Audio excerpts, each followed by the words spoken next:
yang ikut. Jelas suara saya di belakang? Dengar toh? Iya, enggak apa-apa. Terima kasih warga GKI Christ the Church yang mengundang saya. Saya ternyata saya Samuel Purban main keyboard. Baik yang ngikuti di rumah, ada yang tanya di mana ini? Di Gadok, Jawa Barat. Ya, kalau nggak tahu Gadok, cari peta saja. Baik. Oh, kamu jaga ya? Ya, nggak apa-apa. Lihatin sekalian. Sayang sekali ketika banyak orang mendengar kata panggilannya itu langsung konotasinya sekolah Alkitab, pelayanan, terus rajin ke gereja. Bukan. Ketika tema ini, oh sebelum selamat ulang tahun Ibu Gembala.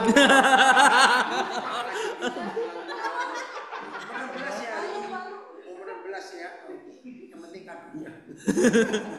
Nah, kata panggilannya itu tidak ada hubungan dengan gereja dan dengan pelayanan. Katakan amin. Amin.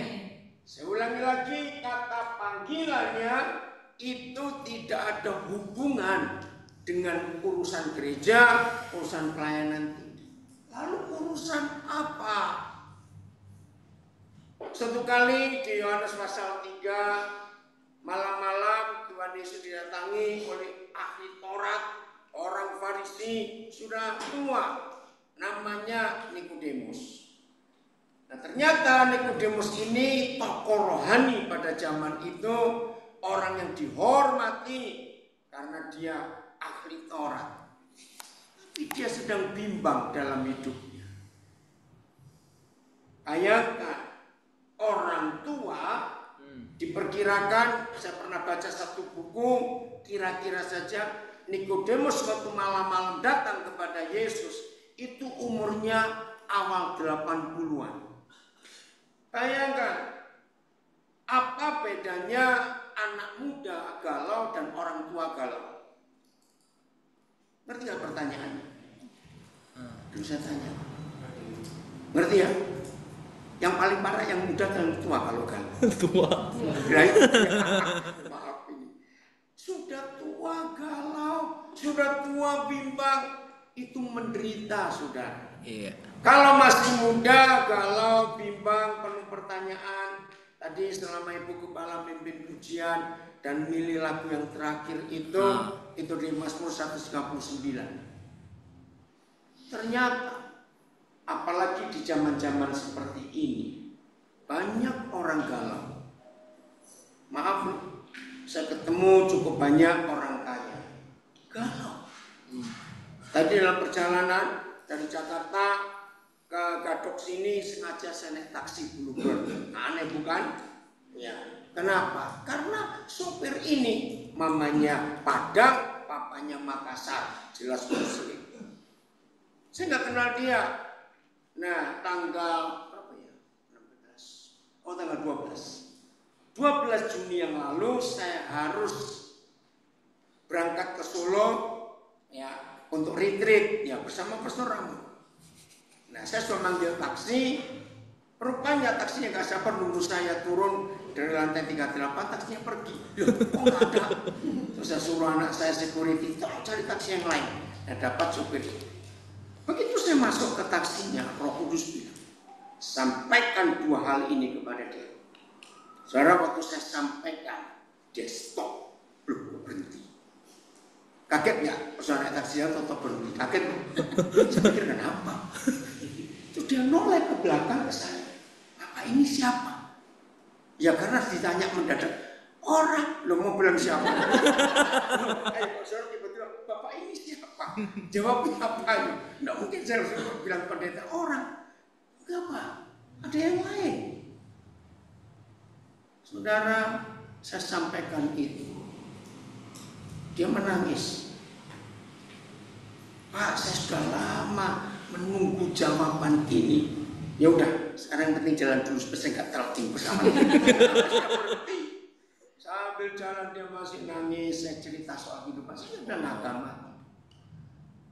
Nah, kemarin saya tiba dari balik ke Jakarta dari Solo. Dia itu maksa, Pak saya jemput. Nggak bayar pun nggak apa-apa. Ya, nggak sampai hati dong, musuh taksi nggak dibayar. Ya, dia memaksa pengen jemput. Karena dia masih kaget, kagum. Ya udah, jadi kemarin dijemput dia. Nah, hari ini kan berangkat ke Gadok. Saya antar aja.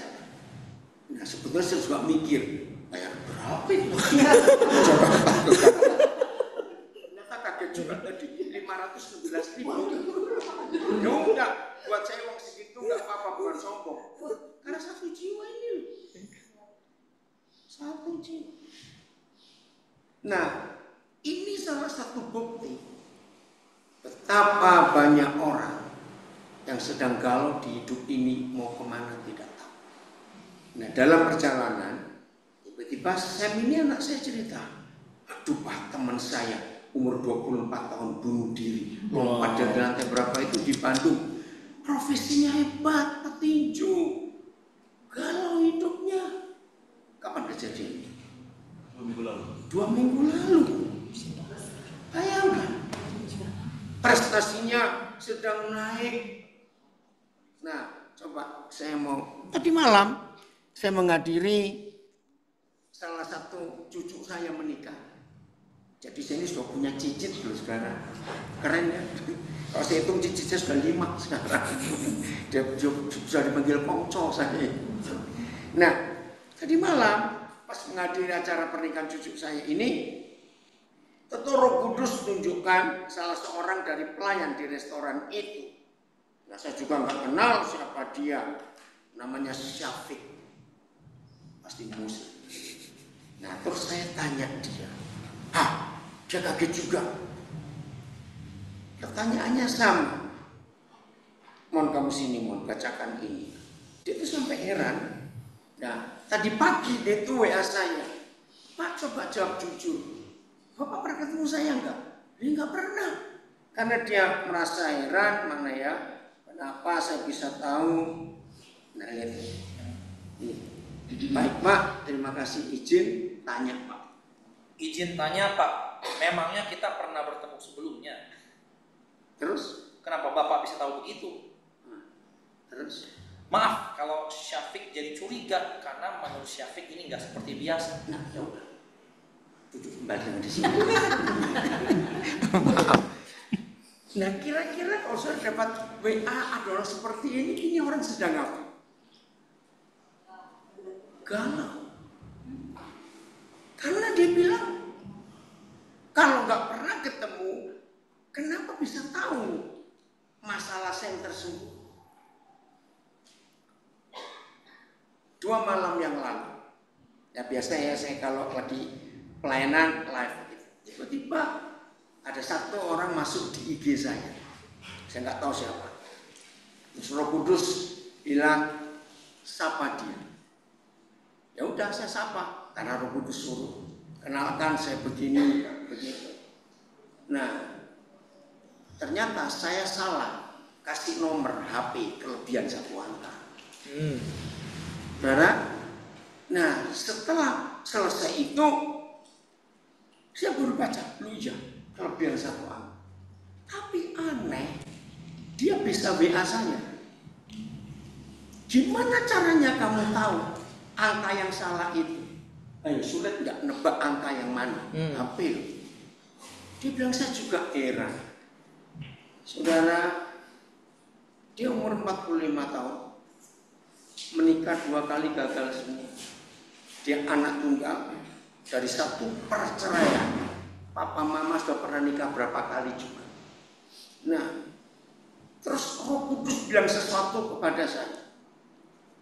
Itu rahasia hidupnya. Dia menangis. Dia bilang ini, Pak, saya ingin gambarkan hidup saya supaya Papa tahu. Dia gambarkan gitu. Gak ada orang yang peduli dengan saya. Mau mati, mau hidup, mau gak makan, mau gak ada satupun. Jadi kalau saya ada uang ya saya makan. Gak ada uang ya saya tunggu. Dia guru musik. Pengen di Purwacaraka kan cukup terkenal. Tapi karena dia gak punya gelar, dia cuma comotan aja. Kalau pas ada guru gak datang dia dipanggil. Pengen Pak, saya bisa dapat berapa. Nah, terus gini Pak, untuk menggambarkan, saya ini seperti hidup di ruang angkasa. Saya nggak tahu saya itu mau jatuh di mana, saya mau diem di mana. Saya melayang terus hidup ini. Saya sambil membayangkan dia, ini hidup kayak apa ini? Bisa bayangkan nggak? Tadi sebetulnya dia tuh ingin ikut ke sini. Tapi bilang, Pak, kalau weekend ini saya paling sibuk. Ada murid saya perlu ini, perlu itu. Satu kalimat ini dia bilang, kalau malam itu Papa nggak sapa saya, nggak DM saya, nggak tahu mau jadi bagaimana hidup. Saudara, inilah arti panggilan itu. Ketika Nikodemus dalam usia yang setua itu, dia nggak tahu hidupnya mau dibawa kemana. Padahal dia punya profesi yang cukup hebat, tokoh agama. Lalu Tuhan Yesus berkata kepadanya, oh, pertanyaanmu itu hanya bisa dijawab. Kamu harus dilahirkan kembali. Nikodemus bingung. Lahir kembali? Aku sudah tua begini, ibuku sudah mati lama. Masa aku masuk kembali ke rahim ibuku? Masih ingat gak pertanyaannya? Nah, disitulah Tuhan Yesus berkata tentang proses kelahiran baru. Langsung saya jawab. Iya, ya belum disuruh. Ini apa? Bingung dia hidup ini mau kemana? Mau dibawa kemana? Saudara, hari ini sebelum kita melewati hari ini untuk tidur malam, ayo semua kita kembali ke panggilan. Amin. Masuk ke hati Yesus. Masuk ke hatinya. Supaya apa yang Tuhan percayakan sejak kita belum lahir, itu kita bisa nikmat. Terus gimana caranya untuk masuk panggilannya? Gampang sekali. Saya berikan contoh begini. Atau kita baca dulu. Mas P. Yesaya 41 ayat 10. Ya, Yesaya 41 ayat yang ke-10. Nah, kalimat terakhir di ayat ini kita akan masuk ke hatinya. Ya, judulnya kembali masuk panggilannya. Haleluya. Makasih. Jangan lama. Loh, jangan lama. Berarti kita sedang. Nah, ya, pintar semua kalau begitu. Rasa takut. Saya ulangi. Rasa takut, bukan takut tikus, takut cicak, bukan, beda. Rasa takut menghadapi hidup itu masalah terbesar dalam hidup manusia. Saya ulangi, rasa takut menghadapi hidup itu masalah terbesar dalam hidup manusia. Saya beri contoh. Siapa yang takut miskin? Orang kaya atau orang miskin? Betul? Kenapa orang miskin tidak takut miskin? Jadi udah kejadian. Ini masalahnya. Loh, betul. Berarti dalam hal ini orang kaya atau orang miskin yang lebih tenang hidup? Orang miskin. Oke, belum betul tidak, saudara? Oke, saya tanya. Hidup nggak punya uang itu masalah atau tidak? Jawab yang lain, jawab, jangan diam saja. Masalah. Hidup nggak punya uang itu masalah atau tidak? Masalah. Masalah. Nah, kaget bukan? Dengar. Kalau saudara berkata orang hidup nggak punya uang itu masalah, berarti orang kaya yang banyak uang yang nggak punya masalah. Wow. Nah, bagaimana lu jawab? Lu jawab. Secara jujur. Orang kaya atau orang pas-pasan yang lebih kurang masalahnya? Lu kok ragu-ragu jawab? Saudara percaya orang makin kaya masalah makin banyak? Salah satu masalah terbanyak buat orang kaya mempertahankan angkanya itu loh. Lu kok nggak amin? Ketakutan orang kaya itu digitnya itu loh. Lu ya atau tidak? Jangan turun. Loh, baru tahu sih. Maka itu orang pas-pasan nggak pernah pusing mau nambah mau kurang hidup. Maka itu mulai hari ini salah. Kalau saudara berkata orang hidup nggak punya uang itu bukan masalah. Loh, nggak amin.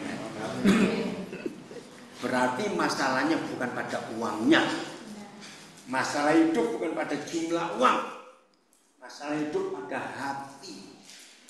Nah, apa yang saudara takuti hari-hari ini? Temukan. Rasa takut itu yang membuat orang galau dalam hidup. Betul? Rasa takut itu membuat orang gak bisa tenang dalam hidup. Rasa takut itu membuat orang itu selalu was-was. Jangan-jangan ya kalau iya, kalau tidak. Betul? Nah itu berbahaya. Nah rasa takut ini tidak bisa dihilangkan dengan uang banyak. Jawab. Loh kok gak jawab? Iya. Dengan banyaknya uang, justru orang itu merasa makin tidak aman. Oh iya. Lu ya atau tidak? Gak amannya karena apa? Takut dicuri, susah beneran jawabnya. Iya, takut dicuri. Orang yang hidupnya pas-pasan takut dicuri enggak? Ya sudah. Ini serius dalam hidup. Maka itu berbahagialah saudara kalau sering nggak punya uang. Kalau nggak percaya, ada yang tanya gini. Ya tapi kalau pas nggak punya uang, lapar bagaimana? Saya punya jawaban dan itu saya alami. Jam makan datang ke rumah teman baik. Tapi jangan tiap hari. Lu serius, itu saya ngalami dan saya nggak pernah malu. Nah kalau sampai di rumah teman baik mau jam makan, nggak diajak makan, langsung dalam hati senasib. Dia juga nggak ada duit. Minum air saja. Loh, percaya nggak? Banyak puasa itu lebih sehat. Loh, nggak percaya. Banyak puasa itu lebih sehat. Penyakit terbesar yang manusia alami karena rakus itu. Betul ya? Puji Tuhan. Maka yang tahan lapar itu paling sehat. Amin. Oke, lanjut. Jangan takut. Ini masalah terbesar hidup manusia. Takut. Maka itu hari ini semua kita yang mendengar sesi ini temukan apa yang menyebabkan saudara takut. Setuju? Kalau masing-masing kita bisa menemukan penyebab takut itu apa, dan kejar bagian itu atas. Begitu banyaknya informasi di sosial media, betul? Ternyata orang bisa makin ketakutan kalau membaca yang salah. Betul? Berapa kali saya ketemu orang sehat jadi stres. Gara-gara satu kali dia mimisan terus, dia baca Google, kanker ini ya. ada gitu, aduh. Loh, saya bilang, daripada kamu panik baca Google, ke dokter saja sudah. Jawabannya apa? Aduh makin takut saya, kalau ketahuan betul, terus mau gimana? Akhirnya begitu ke dokter, ya ampun. Bukan kanker, ada luka. Gara-gara dia mobil terlalu dalam. 2 minggu dia stres. Kanker. Salah sendiri, mobil terlalu dalam. Nah, ada banyak hal yang bisa membuat kita takut. Maka itu temukan penyebab rasa takut itu apa. Dan saya ulangi lagi. Jangan sekali-kali berkata, kalau uangku banyak, hidup ini pasti aman. Salah. Oh enggak amin. Salah. Justru uang banyak membuat hidup makin enggak tenang. Ya, ya atau tidak? Ditanya, ya atau tidak? Contoh. Malam-malam orang miskin tidur, orang kaya tidur. Tiba-tiba dengar pintu dibuka, yang tetap tidur yang mana? Ayo, yang jodoh yang mana? Ya sudah, yang kaya. Maaf ya, maaf. Nah ini apa rasa takut yang saudara ada? Janganlah takut. Apa jaminannya? Sebab siapa aku itu? Apa di surga? Ngapain? Menyertai aku. Kedua, nah ini dia. Janganlah galau. Kata bimbang itu dibuat jadi galau di generasi ini. Janganlah galau. Sebab aku ini Tuhanmu. Apa sih arti kata Tuhan? Saudara, kata Tuhan itu tidak ada di dalam agama. Sebab masing-masing agama punya Tuhan yang beda-beda. Tapi kata Tuhan itu menunjukkan satu pribadi yang luar biasa. Yang hebat sekali. Nah, lepaskan Tuhan dari semua agama apa saja. Dan dia jadi papa buat kita semuanya. Keren gak? Papa. Oke. Yang ketiga, aku akan meneguhkan. Apa kata meneguhkan? Menguatkan, mengokohkan, enggak goyah. Bahkan menolong kita semua. Nah ini Tuhan akan ngapain? Memegang kita dengan tangan kanannya. Berarti kita digandeng di tangan kiri kita. Nah ini yang saya mau katakan. Kembali ke panggilannya.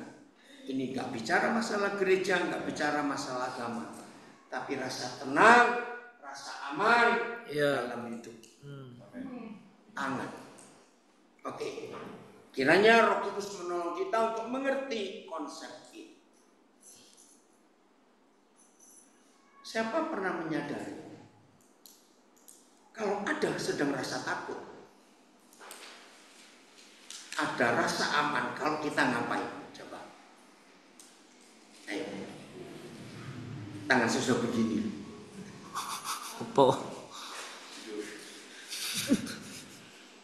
Pegang sesuatu. Betul ini. Oke, saya mulai dengan bayi-bayi. Bayinya siapa saja. Lagi santai, bayi ya, bukan yang sudah setahun ke atas bayi. Begitu jari tangan kita masukkan ke telapak tangannya, dia ngapain? Langsung dipegang. Nah, filosofi ini yang Tuhan taruh di hidup semua manusia. Begitu rasa takut, kalau kita bisa pegang sesuatu, rasa takut itu sekian persen hilang. Oke, ini banyak wajah masih perlu tanda tanya. Naik tangga, ya naik tangga, bukan tangga ini ladder, trap ya dari satu lantai. Beda enggak? Kalau tangga itu di kiri kanannya atau salah satu sisinya enggak ada pegangannya, dengan ada pegangannya, beda tidak? Bedanya apa ya? Bukan cuma keseimbangan, rasa aman. Naik tangga, pegangannya itu rasa aman daripada tidak megang apa-apa. Nah, maaf ini yang belum pernah naik pesawat agak susah mengerti ini. Yang pernah naik pesawat, tiba-tiba turbulence atau goncang, langsung apa? Nah, berapa kali saya melihat hal lucu yang sebelah nggak kenal, bum langsung dipegang tangannya. Belum pada tangga saya tanya kok. Iya kok. Saudara, di situ saya belajar tentang jangan takut dan tangan-tangan yang memegang tanganku. Kembali ke hatinya, masuk ke panggilannya. Itu menemukan rasa aman dalam hidup ini. Ada yang aku pegang.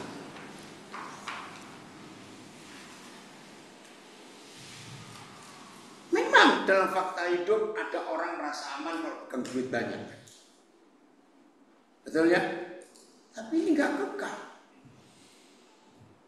Nah, hari ini sebelum besok dan seterusnya, dari yang paling muda di antara kita yang ikut sampai kita yang paling tua, temukan apa yang buat aku masih rasa takut dalam hidup.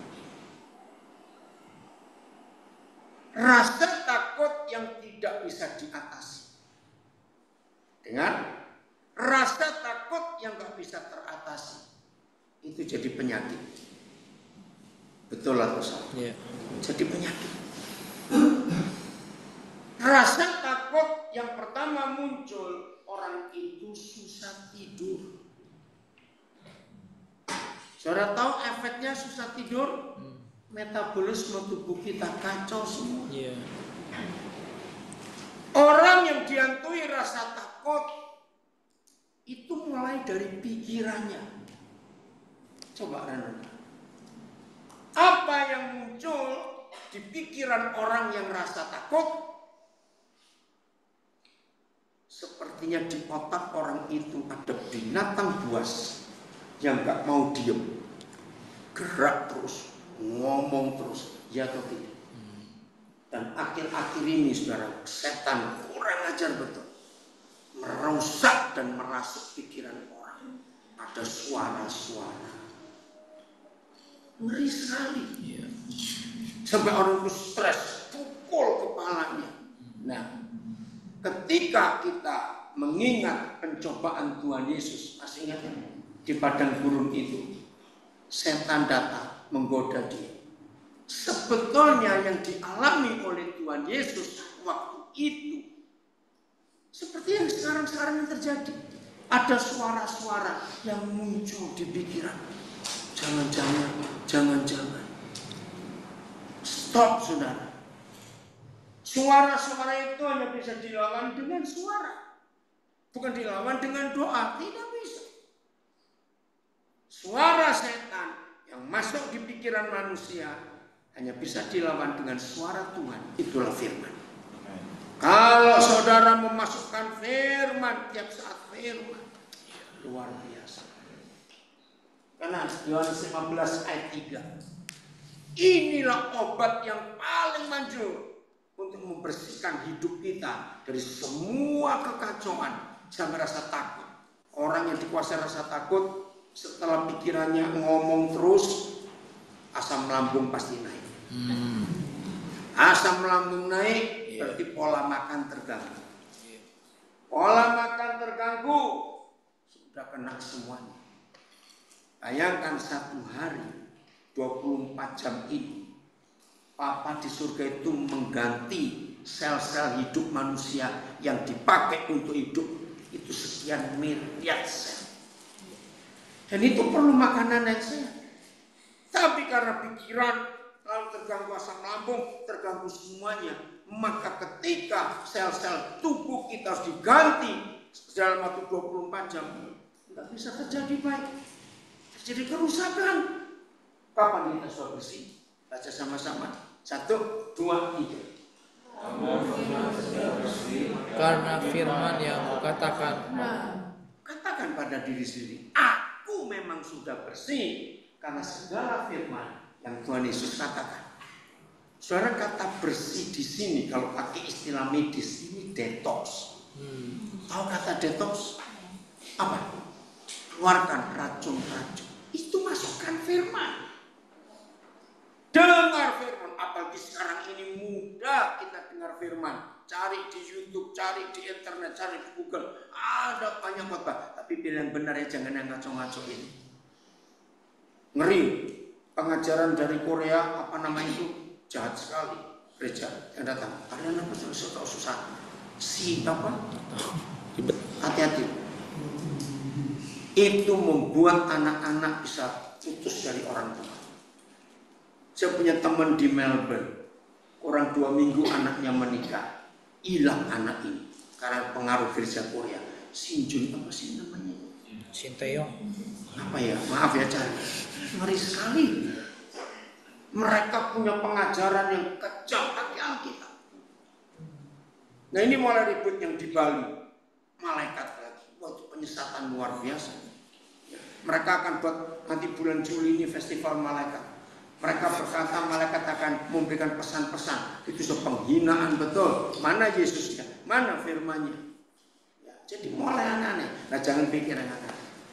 Jadi saudara dan saya jadi bersih, jadi sehat, jadi didetoks. Pikiran, hati, semuanya. Karena firman, bukan karena yang lain. Dengarkan firman itu. Maka itu kalau mulut kotor, hati kotor, jangan minum sabun. Makan firman ini. Nanti bersih semuanya. Setuju ya? Nah, maka itu. Temukan apa yang sedang menakutkan saudara hari-hari. Saya itu, kalau saya bisa ketemu setan, saya mau blender dia, saya mau masuk di mesin cuci, gemes betul. Kenapa dia merusak hidup itu kurang ajar sekali. Iya. Ingat rasa takut. Jangan anggap enteng rasa takut. Itu berbahaya sekali. Berapa banyak suami istri yang tadinya harmonis, bahagia, tiba-tiba salah satu dimasuki oleh iblis rasa takut. Takut istri selingkuh, takut suami selingkuh, takut tiba-tiba suami mati mendadak, takut ini, gampang sekali. Dan itu banyak terjadi akhir-akhir ini. Orang sehat nggak ada apa-apa, tiba-tiba, jangan-jangan aku kanker. Jangan begini. Iya. Kemarin pagi dalam perjalanan saya, ya dari tempat Trinity di Klaten sampai ke Bandara Solo Adi Sumarmo, ada orang yang telepon saya. Masih muda, baru 47 tahun. Dia bilang, dia manggil saya om, engkong saya itu kena serangan jantung, meninggal. Kami 4 bersaudara, 3 punya sakit jantung juga. Saya punya adik ipar begitu. Terus saya tanya, termasuk lu gimana? Aduh, terakhir ini saya sering rasa dada kiri saya. Aneh bukan?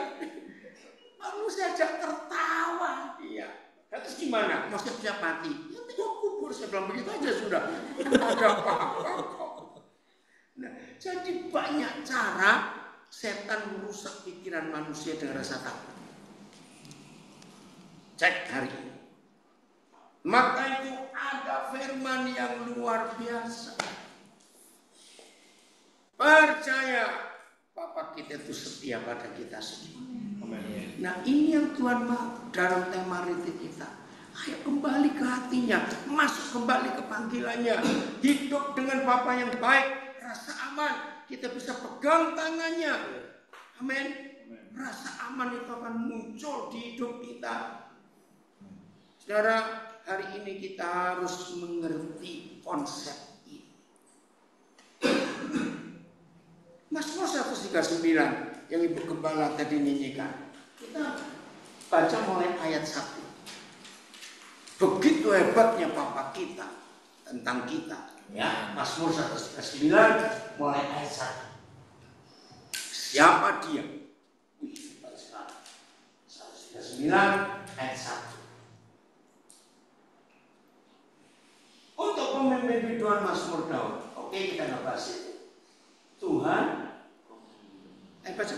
Engkau menyelidiki Dan mengenal aku. Ayat 2. Engkau mengetahui kalau aku duduk atau berdiri. Yang keempat, engkau mengerti pikiran orang jauh. Yang kelima, engkau memeriksa aku kalau aku berjalan di berbaring. Yang keenam, segala jalanku engkau maklumi. Coba saudara, ini luar biasa. Terima kasih Bapa Engkau hebat. Hanya Bapa kita di surga. Saya nggak hafal. Yang bisa menyelidiki, bisa mengenal, bisa mengetahui, bisa memeriksa, bisa memaklumi hidup kita. Lengkap kan? Bisa lengkap. Saudara pernah tahu nggak? Salah satu masalah kejiwaan yang paling besar itu ada orang berkata gini, aku ini bingung dengan hidupku, sampai aku nggak tahu aku ini siapa. Pernah dengar orang ngomong gitu? Loh, pernah nggak? Mungkin kata-katanya beda, tapi ini penyakit. Begitu paniknya hidupnya sampai kacau. Ingat kasus di Mojokerto dalam seminggu ini, 2 suami istri polisi. Istri baru melahirkan, dia bunuh suaminya. Ada ada kejiwaan. Ini bukan baby blues, ya, bukan karena melahirkan terus saya lupa istilah apa kejiwaan. Karena dia bingung dengan dirinya sendiri. Sampai dianggap suaminya itu musuhnya. Wih, lagi kasus berat. Nah, hari-hari ini ngeri setan. Tapi lihat firman. Saya sudah bertemu beberapa psikolog dan saya ajak diskusi tentang 6 hal ini. Mereka kagum.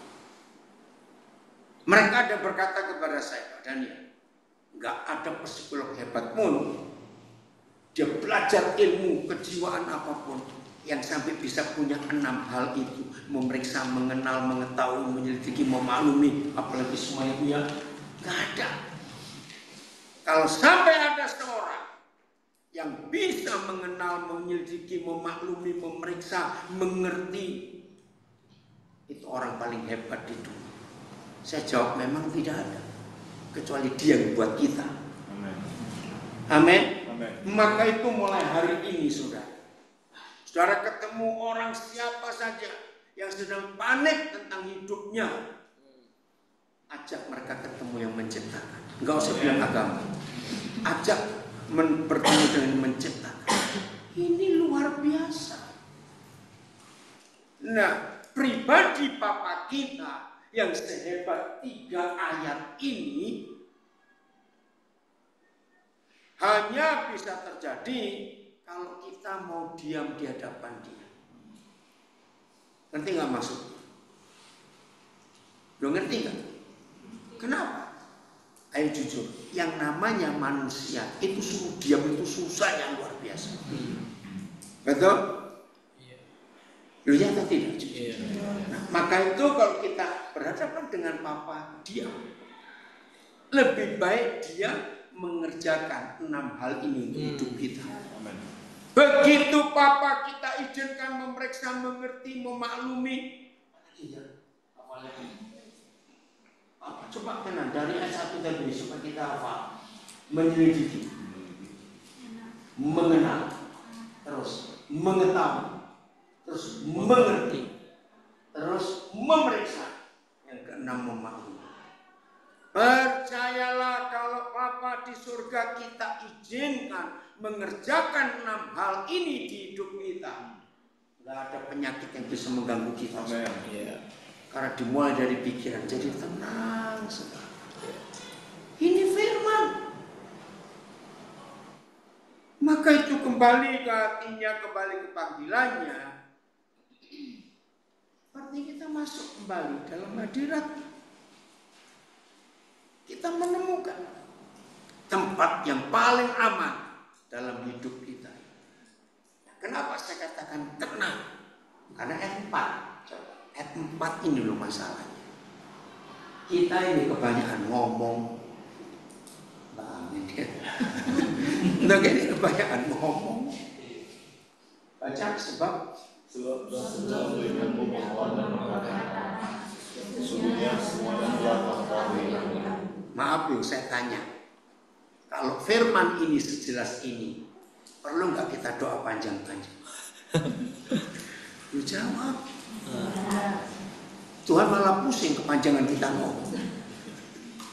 Kalau dia mengetahui kita, menyelidiki kita, mengenal kita, memeriksa kita, memaklumi kita, terus kita mau ngomongin apa tentang kita kepada dia?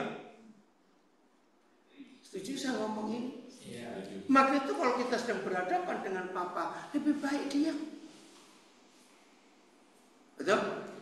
Supaya dia lebih banyak ngomong. Ini luar biasa. Maka itu maaf ya saudara. Saya nggak setuju ada gereja ngajar cara doa pagi itu minimal 1 jam. Ada yang ngotot ayatnya Yesus di Getsemani. Kenapa kamu nggak tahan 1 jam aja dengan aku? Bukan itu maksudnya. Kalau kita mau pakai ayat itu, kita harus pakai ayat lain. Hei, kalau kamu berdoa, jangan seperti orang Farisi, diulang-ulang kata-katanya. Betul? Nah, saya pernah ngetes ya, pakai timer, pakai stopwatch. Saya ini ngomong doa berapa menit, akhirnya tuh ulang lagi. Ngerti nggak maksudnya? Coba ya, kalau punya stopwatch sebelum tidur, cek ya, berapa Saya coba ngecek 4 menit, paling lama 5 menit. Terus bingung, mau ngomong apa lagi ya? Lo cobain saja. Maka itu sejak saya kenal firman ini, kalau saya ketemu Papa, lebih baik saya diam, biar dia ngomong. Ya, amin. Amin. Ingat ada Rundi lo nanti. Ya, enggak, saya nggak tahu. Ngomong kemana kan.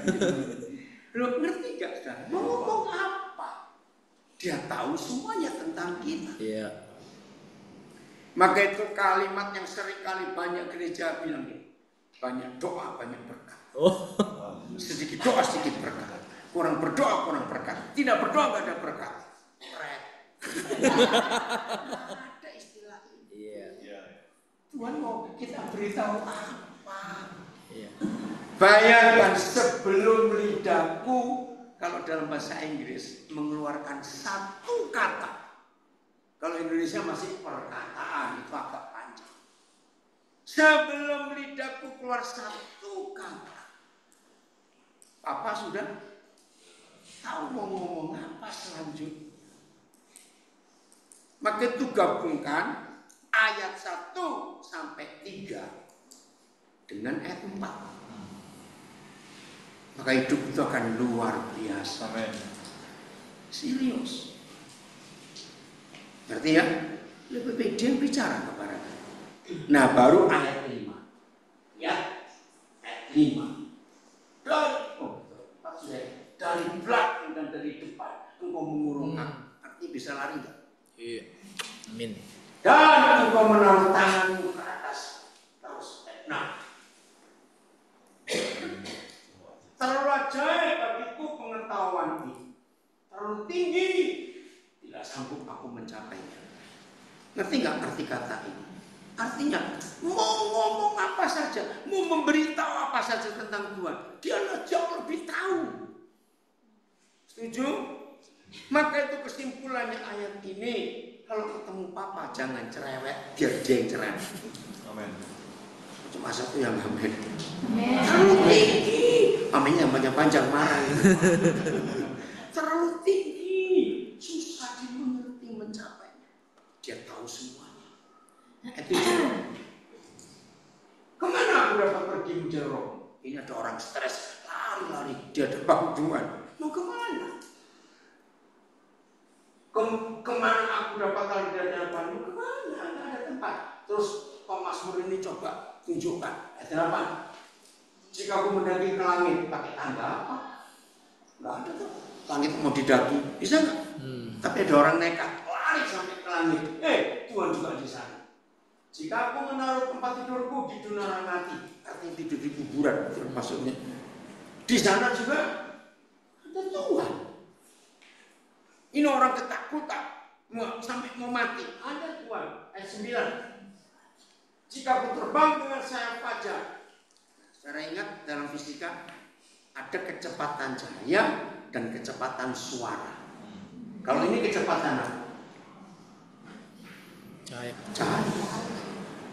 Mau lari dengan kecepatan cahaya dan lebih stres, membuat kediaman di ujung laut. Laut itu nggak ada ujungnya, tahu?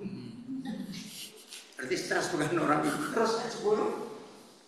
Juga di sana tanganmu akan menuntun aku kembali tangan bulat. Dan tangan kananmu memegang aku. Masih ingat tadi? Rasa apa kedatangan? Iya. Ini jaminan yang Papa beri buat kita. Ini arti kembali ke panggilannya. Menemukan Tuhan di hidup ini dan dia pegang kita. Aduh, rasa aman yang luar biasa. Saudara percaya kalau ada seorang mama sedang gendong anaknya atau seorang papa sedang peluk anaknya, ada bom pun dia bangun? Istilahnya, bangun nggak anak itu? Tidur aja. Karena dia rasa aman kok di situ. Nah, seperti itu Papa kita. Ayat 11. Jika aku berkata, biarlah kegelapan saja melingkupi aku. Jadi gelap, betul-betul gelap. Tapi sampai terang, sekiranya menjadi malam. Bayangkan, siang pun jadi malam, sudah gelap, lebih gelap lagi. Ada apa? Ayat 12. maka kegelapan pun tidak menggelapkan bagimu, dan malam begitu terang seperti siang. Kegelapan sama seperti terang. Mau apa? Mau lari kemana? Papa ada di situ dengan kita. Amin. Yang sudah susah tidur berapa hari ini obat tidur paling sehat. Nggak ada efek samping. Nggak amin lagi. Betul nggak? Rasa dipegang Papa. Saudara, ingat, semua, walaupun tidak semua kita punya anak, tapi semua kita tahu, bayi kalau tahu yang nidurin itu papanya atau mamanya, dia gelisah. Jawab gelisah tidak? Tidak. Dia rasa aman di sini. Saudara, kata doa dalam perjanjian lama bahasa Ibrani itu proskuneo. Proskuneo itu artinya mengusap wajah Tuhan. Dan itu kembali digambarkan seperti bayi. Ya, yang sudah punya anak coba ingat, supaya yang belum punya anak diberitahu. Ya. Tidak ada bayi, anaknya siapa saja, bangsa apa saja, status sosialnya apa saja. Kalau sudah ngantuk mau tidur dan ada mamanya, ada kokonya, ada papanya yang nidurin, itu tangan bayi itu nggak pernah diem, cari kuping, cari pipi, cari mulut, betul nggak? Bisa tanya jatuh tidak? Betul? Itu proskuneo. Saya sampai kaget waktu dijelaskan. Jadi doa itu bukan kita nyerocos ke dia, bukan. Tapi begitu kita dekat dengan Papa, sampai kita bisa ngusap wajah. Berani ngusap wajah gubernur DKI. Peleng. Tapi dengan Papa di surga, kita boleh ngusap wajahnya. Itu luar biasa. Nah, saya meneliti kenapa bayi-bayi itu kalau sebelum lelap tidurnya cari wajah mamanya atau papanya. Karena itu rasa aman. Bayi itu merasa, wah ada papaku, wah ada mama. Yang punya anak pasti tahu. Kalau anak itu lagi tidur, tiba-tiba bangun, lihat, tiba-tiba tangannya ngerayap-ngerayap kakinya. Betul? Mau nyentuh siapa? Itu dia. Begitu kesentuh, dia tidur lagi. Begitu kesentuh, dia bangun. Oh, gak ada orang. Ini ayahnya. Mau lari kemana? Saya ulangi lagi. Yang sudah lama gak bisa tidur, apalagi yang konsumsi pil penenang hari ini bertobat. Ada obat tidur paling hebat, gak ada efek samping. Peluk dia, dan dia peluk kita, pegang tangan. Amin. Jangan lupa besok kamu jangan tiduran terus kamu. Hebat sekali. Nah, apa yang menyebabkan Papa kita bisa seperti itu pada kita? Ayat 13. Ayat 13. Sebab. Nah, kata sebab itu penjelasan dari ayat 1 sampai ayat 12. Kok bisa? Dia mengenal, mengerti, mengalumi, memeriksa, mengetahui. Apalagi tadi, kok bisa?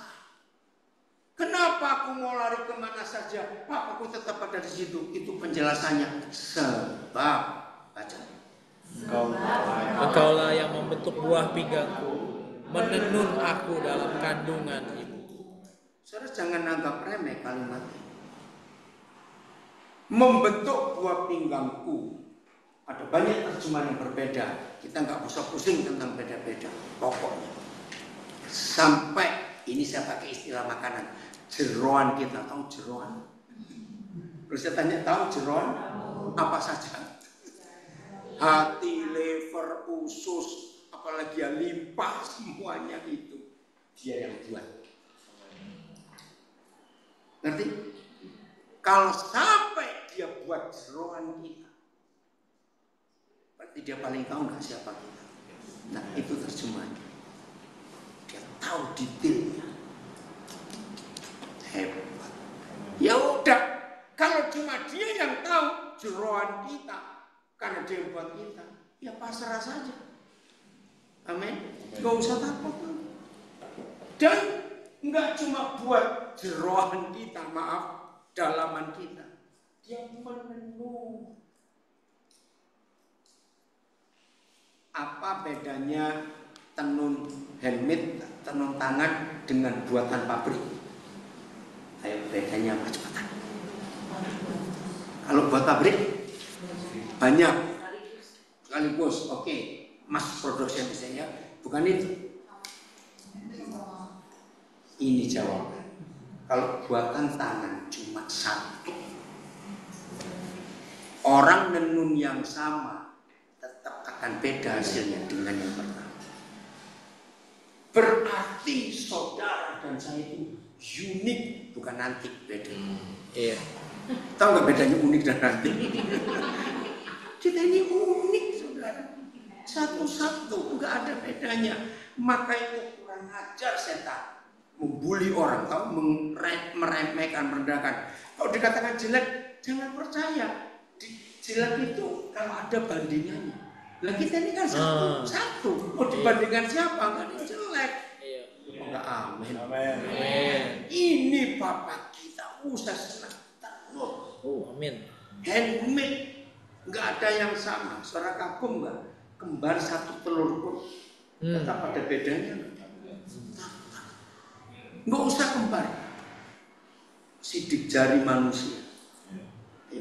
Jempol kita ini masuk 1 meter persegi. Loh, ngerti maksudnya? Sama berapa senti? Yang hidup 8 miliar. Nggak ada yang sama. Yang sudah mati-mati sejak zaman Adam, nggak ada yang sama.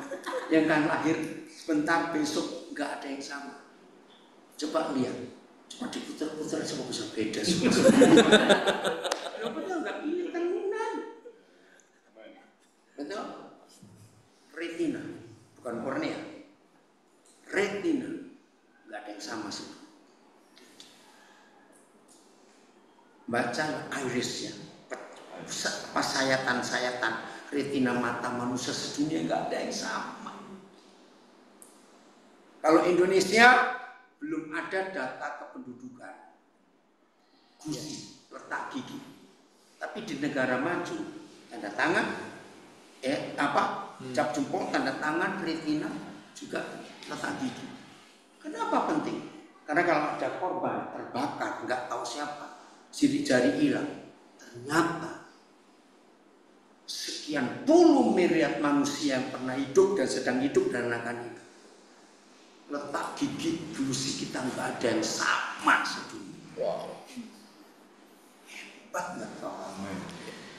Tuh, kagum gitu jangan. Iya. Ya betul harusnya. Kenapa? Terlalu apa? Terlalu bodoh. Jangan terlalu jujur lah. Terlalu bodoh. Loh, betul nggak saudara? Lihat wajah. Wajah kan cuma sekian sentimeter persegi. Siapa pernah ngitung wajah orang paling luas berapa sentimeter? Maaf, saya cuma tanya ini. Ayo, selebar-lebarnya wajah orang. Lo ngerti pertanyaan saya? Mata ya 2, alis 2, hidung, bibir, pipi. Pernah nggak merenungkan kata engkau menenun aku? Gak ada yang sama sedunia.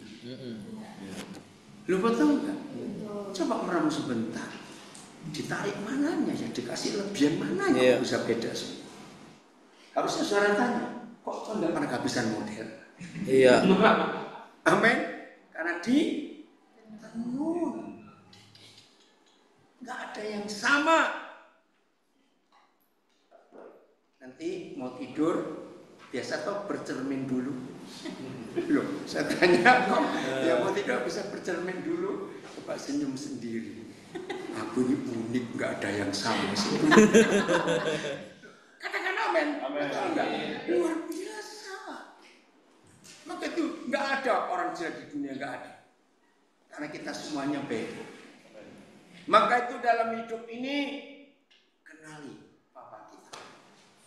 Sadar kita orang unik, ya, yang Tuhan buat. Ayat 14. Aku bersyukur, kamu harus begitu. Baca bersyukur terus. Oleh karena kejadian dahsyat dan ajaib apa yang kau buat, dan jiwaku benar-benar menyadari. Tahun 85 bulan Mei itu pertama kali dalam hidup saya melihat rekaman live video film bayi lahir.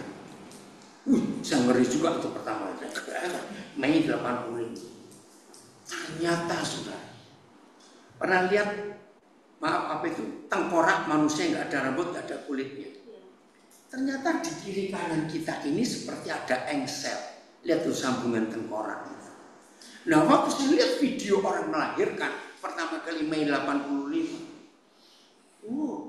Saudara, ternyata semua kita waktu keluar dari rahim mama itu kepala kita lonjong supaya gampang keluarnya. Nah, di dalam ilmu pengetahuan itu katakan udara. Begitu kita keluar kandungan, udara itu sedang menekan, gitu loh. Ada engselnya. Saya biasanya nonton video itu, saya pegang-pegangnya, nggak kerasa begitu. Kagum. Bayangkan kalau Tuhan lupa. Loh, cepat. Bayangkan kalau Tuhan lupa. Gitu. Lo ngerti gak maksud saya? Itu jadi apa kepala kita? Ngerti? Wih, itu saya pegang kepala saya, hebat sekali Tuhan ya. Saya kayak begitu. Ajaib yang dia buat. Detik pertama, sperma papa kita membuai sel telur mama kita dan jadi kita. Detik pertama. Setelah itu satu sel ini pecah jadi dua jadi 4, selalu kelipatan 2, 4 jadi 8, 16, 32, terus sampai terbentuk. Coba ini ayat ini betul-betul buat saya itu mikir. Tulang kita keras gak? Gigi kita keras gak? Pertanyaannya, ketika satu sel kita jadi, ada tulangnya enggak? Renungkan. Terus ini kerasnya dari mana? Ngerti? Sama seperti saya pernah berpikir. Kalau saudara lihat bunga yang ada aromanya, pernah mikir nggak dari mana aroma ini? Karena kalau kita petik daunnya, kita kucuk-kucuk, nggak ada baunya. Kita lihat dahannya, cuma nggak ada baunya. Akarnya pun nggak ada baunya. Lu pernah mikir nggak? Mikiran hal seperti itu. Dari mana? Siapa pernah kagum dengan pohon kelapa? Betul? Pernah tanya, ini air kelapanya masuk dari mana? Lu pernah mikir kan? Dari kecil saya mikir, dari mana ini? Seperti sudah memikir sekarang sih, kelapa betul. Betul juga. Betul, dari mana ini air? Dalam sejarah perang dunia kedua, ya, tentara-tentara yang perang entah negara mana saja, yang perang di Asia Khatulistiwa itu lebih banyak yang selamat daripada yang di bagian utara atau selatan. Kenapa? Air kelapa itu pengganti infus yang paling baik. Wih, luar biasa. Jadi zaman itu dokter-dokter ketika pemasokan ya untuk infus kan banyak yang luka. Tidak tahu siapa yang menemukan pertama. Jadi mereka ambil buah kelapa, harus steril betul, dimasukkan seperti jarum dan digantung. Itu air kelapa itu apa ya, elektrolitnya, apa litlannya itu banyak dan itu murni. Kagum nggak? Lihat papa kita yang luar biasa. Nah maka itu saudara, ingat nanti malam mau tidur, sebelum tidur habis cuci muka apa, habis lihat gigi, cermin senyum sendiri. Baca, aku bersyukur kepada oleh karena kejadianmu ajaib. Walaupun hidung mancung ke dalam gak apa-apa, cuma satu di dunia, gak ada duanya. Amin. Bersuka cita ini luar biasa. Ajaib apa yang kau buat. Jiwaku benar-benar menyadari. Ayat 15. Oh, ini lebih hebat lagi. Nah, tulang-tulangku tidak terlindung bagimu. Artinya apa? Mr. Ronson itu orang Jerman yang menemukan foto di bagian dalam. Begitu dulu semua model istilah sinar X di Ronson. Masih ingat ya zaman itu nama orang. Dia menemukan. Ternyata itu ditemukan awal abad ke-20 1901 kalau salah saya lupa. Ternyata Tuhan sudah lebih dulu punya sinar X. Oh, amin. Amin. Kalau dikatakan tulang-tulangku tidak terlindung bagimu ketika aku dijadikan di tempat yang tersembunyi, berarti ini Ronson nggak sinar X? Saya tanya oleh Iya. Ya sudah menjawab, Pak. Dia jawab. Coba bayangkan, sampai ke tulang kita sebagai bayi, ya dihitung jelasnya nggak mungkin. Tuhan harus nembus berapa lapisan? Ngerti maksudnya? Iya. Pertama lapisan perut mama kita. Di bawah lapisan perut ada sam-sam. Nggak percaya? Betul nggak? Kata sampai bapak diam saya nggak dosa kok ini. Itu berapa lapis? Iya. Ada daging, ada lemak, ada macam-macam. Iya. Setelah lewat perut mama kita, langsung ada plasenta. Betul? Kita di dalam plasenta. Di dalam plasenta ada air ketuban. Loh, betul nggak? Coba bayangkan. Tembus. Setelah air ketuban baru ada kita. Itu pun ada kulitnya lagi, ada dagingnya lagi. Coba bayangkan. Tulang-tulangku tidak terlindung bagimu. Hebat sekali Bapak kita. Ingat ya, kembali ke panggilannya. Kita kembali kepada Tuhan yang pertama kali ciptakan kita di perut mama kita. Maka nggak ada masalah dalam hidup ini kalau kita menemukan panggilannya. Sehebat itu Dia ciptakan kita. Amin. Maka itu nggak usah takut menghadapi hidup ini.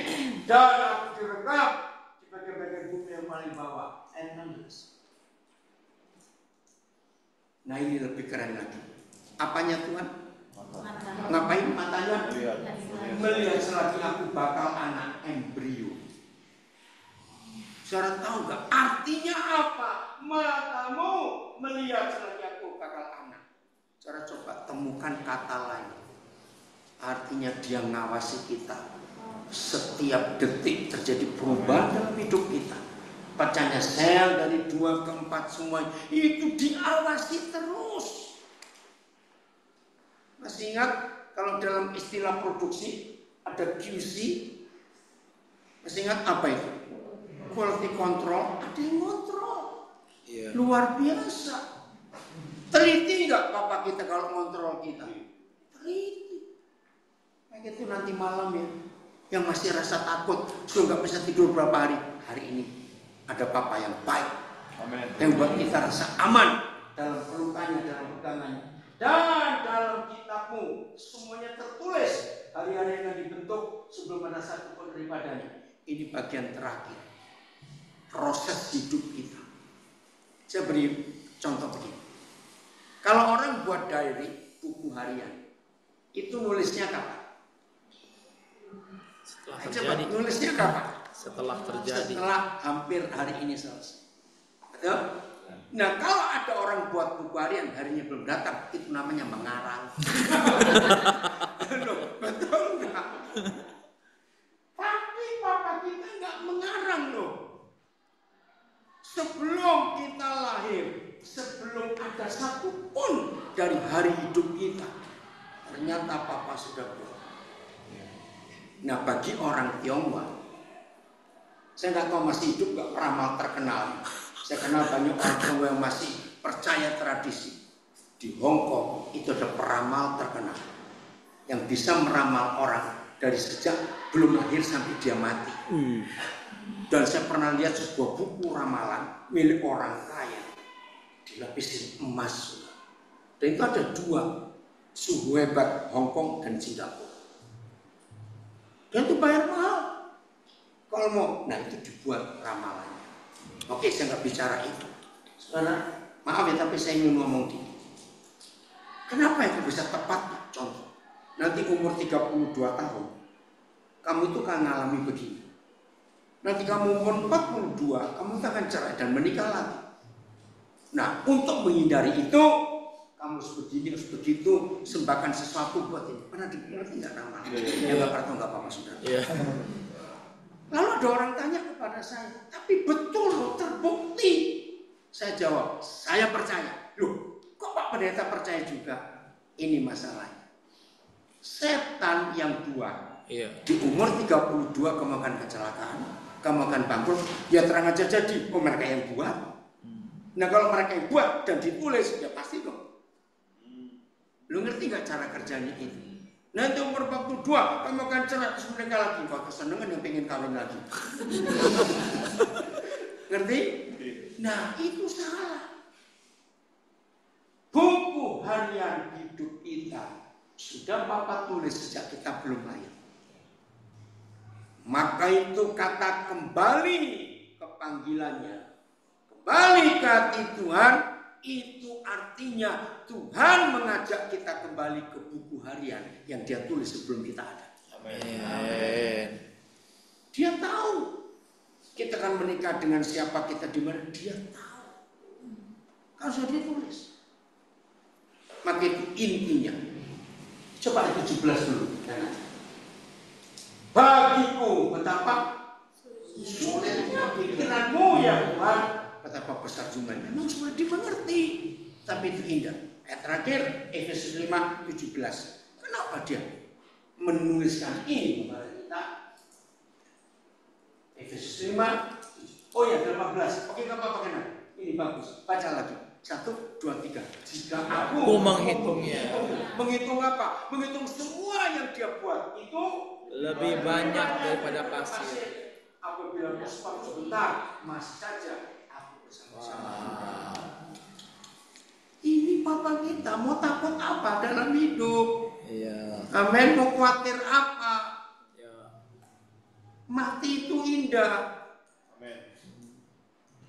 Kok diam saja? Maaf ya, jangan tersinggung. Kalau ada orang takut mati, itu pasti karena dua penyebab atau salah satu. Atau enggak? Kalau enggak tahu, enggak mau, saya enggak ngomong. Saya ulangi, kalau sampai ada orang takut mati itu pasti karena dua hal. Mau tahu tidak? Nah, pasti dia banyak duitnya. Orang kaya itu matinya lambat. Orang miskin matinya cepat. Tapi nggak ada apa-apa lagi. Lu ya atau tidak? Yang kedua, orang yang takut mati pasti sadar dosanya kebanyakan. Dengar nggak di belakang? Apa yang banyak? Dosanya, maka itu takut mati. Loh, kok nggak percaya? Iya. Jadi nanti malam yang masih takut mati, karena saya pernah ketemu orang susah tidur. Saya tanya kenapa? Aku takut kalau tidur terus besok nggak bangun. Loh, ada orang takut mati sampai nggak bisa tidur. Pernah ketemu orang kayak begitu. Nah hari ini nggak usah takut mati. Sebab mati itu indah. Merem di dunia malah di surga. Amin. Enggak. Amin. Ajaib yang dia buat. Selalu bersama dengan Papa kita. Karena dia sayang kita. Efesus 5:17. Nah. Oke. Baca sama-sama. 1, 2, 3. Sebab itu. Iya. Jangan bilang kamu Iya. baca aku, nanti kamu orang lain terus kita nggak dapat apa-apa. Iya. Nah, 1, 2, 3. Sebab itu janganlah kamu bodoh. Kapan kita dianggap bodoh? Ketika kita tidak mengerti kehendak Tuhan. Usahakanlah supaya aku mengerti kehendak Tuhan. Nah, bagaimana mengerti kehendaknya? Cari buku hariannya. Iya. Di situ ada semua kehendak Tuhan untuk kita. Ngomong kiri kanan, tidur yang nyenyak ya nanti. Amin. Yang di rumah juga ya, nggak usah takut, nggak was-was. Hidup itu indah, mati itu menyenangkan. Jangan lupa, yang takut mati karena apa tadi? Banyak duit ya kan? banyak dosanya. Bertobat. Ayo Ramon maju. Tuhan memberkati kita semuanya. Haleluya. Amin. Terakhir sebelum kita berdoa, Mazmur 139 lagi ya. Kita lihat ayat yang terakhir, saudara, 2 ayat terakhir. Anda diberkati? Ajaib ya? Ya, luar biasa. Saya belum cukup tua saudara untuk bisa khotbah seperti itu ya. Wah, gak usah nunggu tua, ngawur aja. Ya, mari kita lihat Mazmur 139 ayat 23 dan 24 ya. Ayat penutup dari seluruh rangkaian pasal saat ini kita baca ya. Ada satu kata kalau Anda notice tadi ya dari awal, dari yang nyambung ya, dari yang saya khotbahkan soal domba itu, ingat tadi gembala? Dan apa yang Bapak cerita, ada satu kata yang muncul terus, itu apa? Pengembara. Betul ya? Pengembara. Pengembara itu orang yang gak punya landing place. Menurut saya bukan salah satu, mungkin yang paling sulit untuk seseorang hidup, saudara, itu ketika mereka tidak pernah punya home. Benar gak? Betul gak? Orang yang gak punya tempat untuk pulang, itu adalah pengembara. Nah, tempat untuk pulang itu apa sih, saudara? Rumah itu adalah tempat di mana Anda dimiliki. Setuju? Belong. Ya, tempat di mana Anda dikenali, Anda bisa jadi siapa yang sesungguhnya, yang unik, yang tadi yang Papa sudah panjang lebar.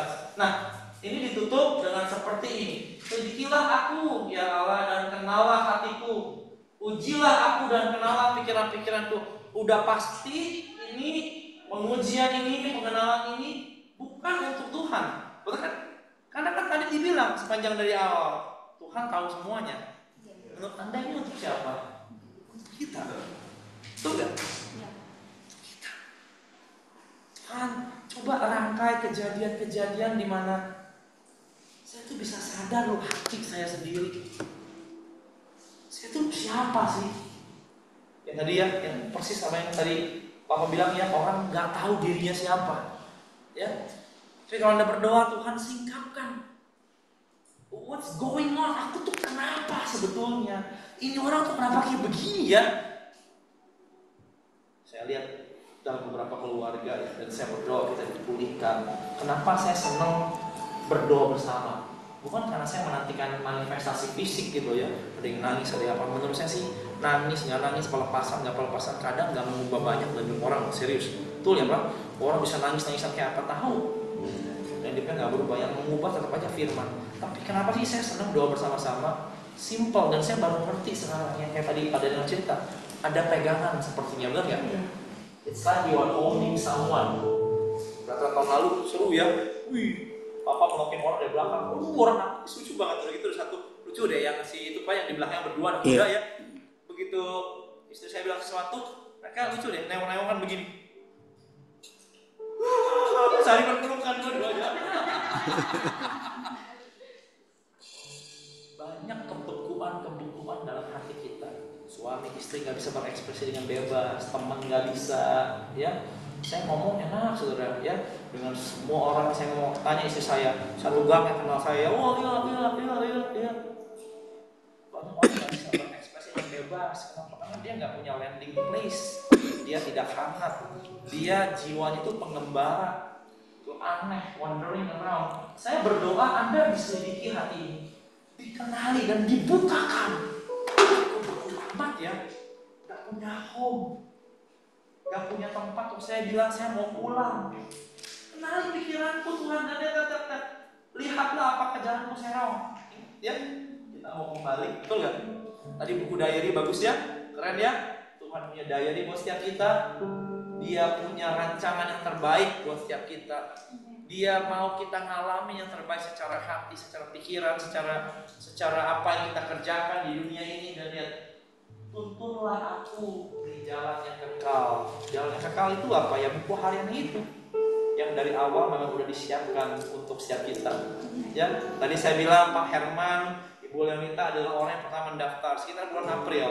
Ya, yang paling akhir ini di samping Papa, baru tadi pagi. Ya, bayangkan bisa sekian waktu, and yet you are here. Betul gak? Betul gak? Entah apa yang bikin keputusan itu, ya? Entah apa. Kalau saya jadi Pak Herman sih, saya juga nggak akan daftar retret 3 bulan di muka, Pak. Enggak. Ya, entah apa yang mendasari Anda dan Ibu, dan kenapa kamu memutuskan untuk daftar tadi, gitu. Tahu dari mana bahwa masih bisa, ya kan? Sebenarnya sudah nggak bisa sih. Entah gimana bisa jadinya, ya. GM hotel sih ampun, saya bilang ini begini, saya bilang ini udah masuk lagi, jangan berubah lagi ya Pak, iya begini, masih bisa sampai tadi pagi. Keputusan apa yang mendasari Anda? Apapun yang menjadi rintangan, dorongan Anda mengikuti, toh hari ini Anda ada di sini, buktinya. Ya. Dan dari awal, dari si jejak domba, dari apa yang tadi Pak Dana sampaikan dan sampai ayat ini, menurut saya simple. Dia mau kita mengenali hati kita sendiri. Amin. Kita nih bisa balik. Kita bisa balik di mana? Di home kita. Ya. Home kita bukan di Gading, di mana di Tangerang, ada home kita itu. Apa sih home yang paling home? Rencana Tuhan yang sempurna. Itu home Anda, itu landing place Anda. Itu yang mau Tuhan mau. Ya. Masih ada 6 kali lagi. Masih ada games.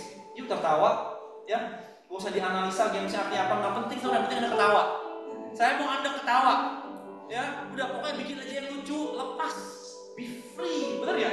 Lepas aja, tawa, doain teman Anda, doain sebelah Anda, ya. Spray, Tuhan, saling pegangan, ya. Dan saya berdoa, yang terbaik Anda alami. Apa sih Amen. yang terbaik kita bisa masuk kembali ke buku agendanya Tuhan, buku diary-nya Tuhan, ya. Tuntunlah aku di jalan yang kekal, bongkar hatiku Tuhan, aku mau buka hati lebar-lebar. Ya 2 hari ini aku mau kenal teman-temanku. Puji aku, buat aku kenal pikiran-pikiranku sendiri dan lihat. Kalau aku terbukti serong, balikin aku ke jalan yang kekal. Pasti ada yang terbaik dalam ini yang Bapa di surga rancangkan. Amin. Mari kita bagi bersama-sama, datang sama Dia. Terima kasih.